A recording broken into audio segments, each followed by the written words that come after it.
Peu importe la façon dont les autres te perçoivent, reste toujours fidèle à Dieu et à toi-même. Sois toujours sincère et dis la vérité, car c'est la vérité qui te protégera dans les moments difficiles. En revanche, celui qui ment constamment pour plaire aux autres risque de s'engager dans un chemin obscur qui pourrait l'éloigner de la lumière. Partie 1. Écoute attentivement ce message.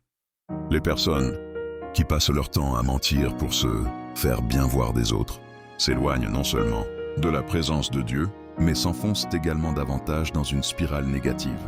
En effet, le mensonge ne mène pas à la vérité.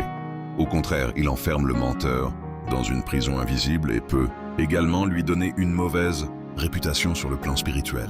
Un chrétien qui éprouve une véritable crainte de Dieu doit s'efforcer d'éviter le mensonge. En effet, si Dieu est vraiment ton Père, le mensonge ne peut pas ressortir de lui, car il appartient au diable. Quiconque s'adonne au mensonge doit réfléchir sérieusement à sa relation avec Dieu et envisager de cesser de l'appeler son Père. Dieu lui-même sait pertinemment que nous ne sommes pas parfaits, et c'est pourquoi il n'arrête pas de nous tendre la main pour nous aider à devenir de meilleures personnes et à apprendre à suivre ses chemins. Je répète souvent qu'il n'existe pas de petits mensonges pour ceux qui ont l'habitude de mentir. Un mensonge reste un mensonge, et c'est un comportement malveillant qui déplaît à Dieu. En tant que chrétien, pratiquer le mensonge ne lui rend vraiment pas hommage.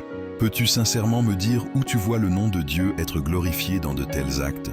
Il est difficile d'appeler Dieu notre Père tout en accomplissant les œuvres du diable.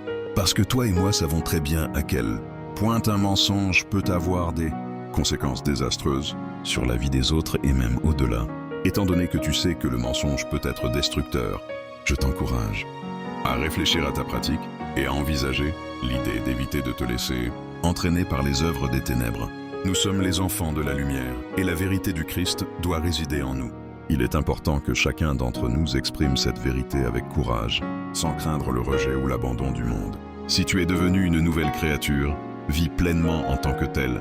Laisse derrière toi les choses anciennes et continue de te laisser renouveler par l'Esprit de notre Sauveur Yeshua.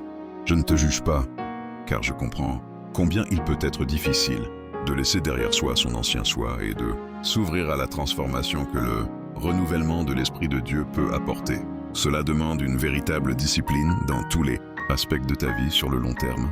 Mais crois-moi, cela en vaut vraiment la peine de se libérer du péché, car celui-ci peut te faire manquer de nombreuses choses et t'empêche de vivre une véritable connexion avec ton Créateur.